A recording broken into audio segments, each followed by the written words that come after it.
Vamos agora à questão de número 44 do PAS-UEMA 2026, a questão da usina hidrelétrica de Estreito, assim como você bem vê. E aqui no nosso enunciado fala um pouco sobre a lei de Faraday, né?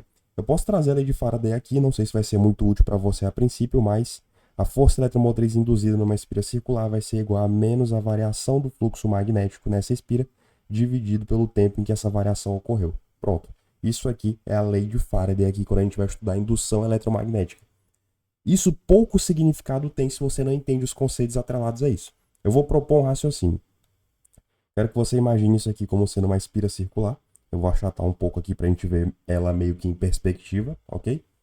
E por essa espira circular, que eu vou aumentar de tamanho, eu vou passar umas linhas de campo magnético. Uma linha, duas linhas, três linhas. Isso aqui são linhas de campo magnético. Tranquilão? Vamos fazer uma outra espira aqui do lado e eu vou lhe dizer o que Faraday queria fazer. Ele tem apenas um condutor, vamos botar aqui, um caminho condutor fechado. O nome disso aqui é caminho condutor fechado. Caminho condutor fechado, beleza? Faraday possuía isso aqui, um caminho condutor fechado. E ele queria que nesse caminho condutor fechado, que é o que a gente chama de espira circular, fluísse uma corrente elétrica. Ele queria que houvesse um fluxo de corrente elétrica aqui que eu vou representar pela letra I e essa setinha dizendo que é nesse sentido. Você pode até fazer a regra da mão direita para saber aqui qual seria o sentido do campo magnético gerado por essa corrente, mas não é o nosso objetivo na aula de hoje. Nosso objetivo é entender. Faraday queria que passasse uma corrente pelo esse caminho condutor fechado, que na verdade representa a nossa espira circular. Espira. Tranquilo. Beleza, esse era o objetivo dele.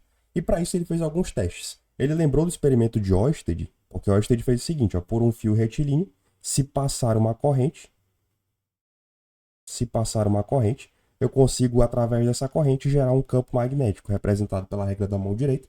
Você pode botar aqui que esse campo vai estar, vou fazer a regra da mão direita aqui, dedão no sentido da corrente, vai entrar na parte de baixo, então vai ser um X aqui embaixo e um pontinho aqui em cima. Pronto. Se você aplicar a regra da mão direita, você vai observar exatamente isso daqui. Não conseguindo fazer isso, não é o intuito da aula de hoje, isso aqui é uma informação extra. Mas Ørsted falou o quê? Ørsted, ele disse, uma corrente passando por um condutor gerará, como consequência, um campo magnético nas adjacências, beleza? Uma corrente gera campo magnético. E bem aqui você tem um caminho condutor fechado e você quer que essa corrente apareça.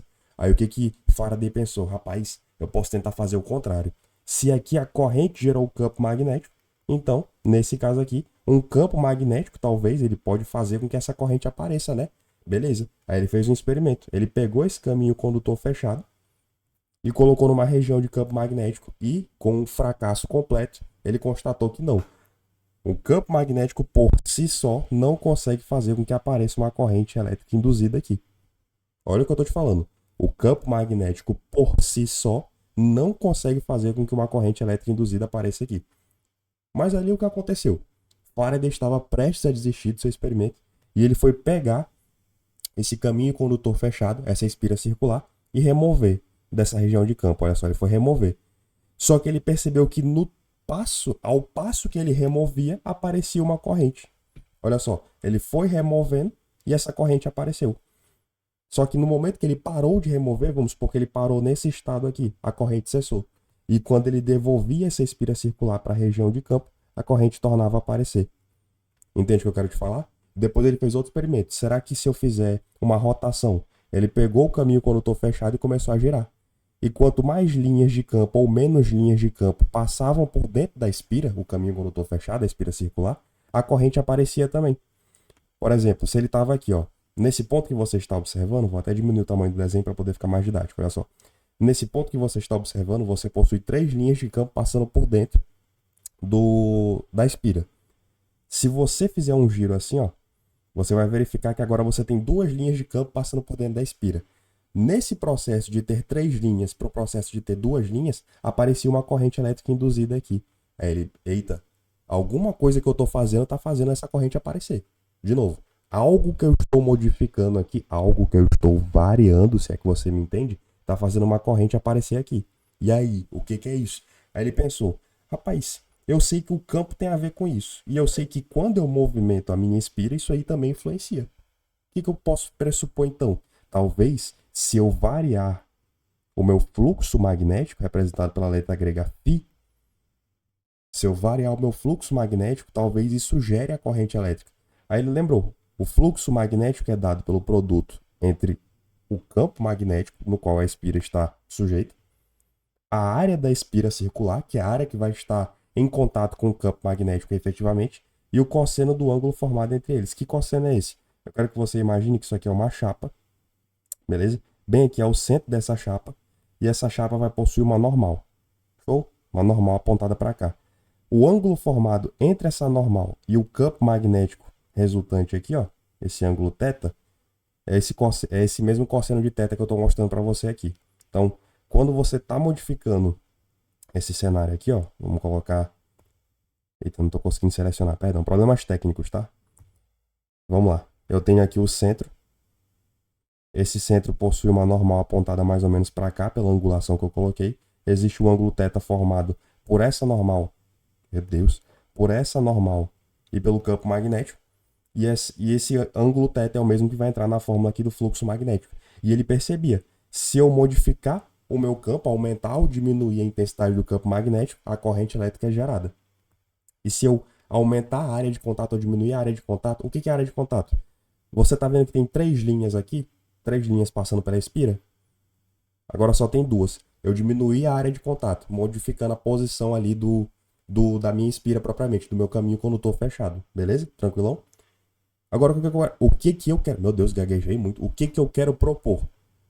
O fluxo magnético que está fazendo você ter corrente elétrica, negativo. Você precisa variar o campo, ou você varia a área de atuação, ou você varia propriamente o cosseno do ângulo formado entre a normal e as linhas de campo magnético. Então você percebe que eu preciso variar esse cara, ou variar esse cara, ou variar esse cara, ou variar todo mundo ao mesmo tempo. Então o que faz a corrente elétrica aparecer não é esse cara efetivamente, é a variação desse cara. Por isso você pode dizer que a DDP, que é o que faz a corrente se mexer, a força eletromotriz é a diferença de potencial, faz a corrente aparecer, faz as cargas se mexerem, faz as cargas mexerem, vamos dizer assim. Mexerem, não mexerem somente, tá? Mexerem ordenadamente. Ordenadamente. Então a DDP, a força eletromotriz induzida, que vai provocar a corrente induzida, porque vai fazer as cargas mexerem de maneira ordenada, é dada pela variação do fluxo magnético dividido pelo tempo em que essa variação ocorreu, tá?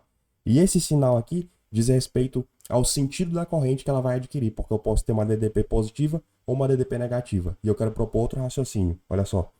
Se você tem aqui, ó, um aumento da sua área, quero que você pense junto comigo, tá? Se você aumentar a sua área de contato, por exemplo, agora eu tenho 3, significa que essa variação aqui vai ser positiva, menos com mais vai ficar o resultado aqui da minha força eletromotriz negativa. Entendido? Agora, se eu tiver aqui uma variação na minha área negativa, ou seja, diminuir essa área de contato aqui da espira, propriamente, se eu diminuir essa área, significa que essa minha variação do fluxo magnético vai ficar negativa, negativo com negativo vai dar positivo, e eu vou ter uma DDP, uma força eletromotriz positiva. E o que vai influenciar? Força eletromotriz negativa ou positiva? O sentido da corrente. E agora eu quero que você imagine que eu não vou ter mais só esses movimentos simples aqui de subir e descer. Eu vou ter um movimento de um giro periódico, que vai fazer com que a quantidade de linhas de campo aumente e diminui de maneira recorrente. Ó, tá aumentando, diminuiu, aumentou, diminuiu, aumentou, diminuiu. E se eu aumento e diminuo, o que está acontecendo? Eu vou ter, ora, essa força eletromotriz com um sinal negativo, ora ela vai ter um sinal positivo. O que isso vai acarretar? Quer dizer que minha corrente não é mais contínua. Ela não só vai numa direção, ela vai ficar indo e voltando na minha rede de abastecimento, na rede de abastecimento elétrica da minha cidade. Então as minhas residências, as minhas não, né, pelo amor de Deus. As residências de hoje em dia, as residências da cidade, os eletrodomésticos, eles não funcionam à base de corrente contínua, mas sim de corrente alternada, CA, corrente alternada, sacou? Por quê? Porque nas hidrelétricas eu tenho o giro dessas pás aqui, dessas espiras, por conta do fluxo da água, que vai fazer com que você tenha um aumento e a diminuição da sua variação do fluxo magnético, e isso gera sinais positivos e negativos para a sua DDP, para a sua força eletromotriz. O que vai fazer com que ora a sua corrente tenha um sentido de ir para frente, ora ela tem um sentido de ir para trás, ou ora de ir numa direção, num sentido, na verdade, e ora no sentido contrário. Isso faz o quê? Com que você tenha um movimento de ir e voltar, beleza? A gente não perceberia? Você pode fazer essa pergunta. A gente perceberia, na nossa casa, os nossos aparelhos, eles notariam essa corrente indo e voltando? Sim, eles notam. Nossos aparelhos o tempo todo estão desligando e ligando várias vezes, só que o intervalo de tempo é tão pequeno que um ciclo desse ocorre, que a frequência com que essas oscilações ocorrem é muito alta.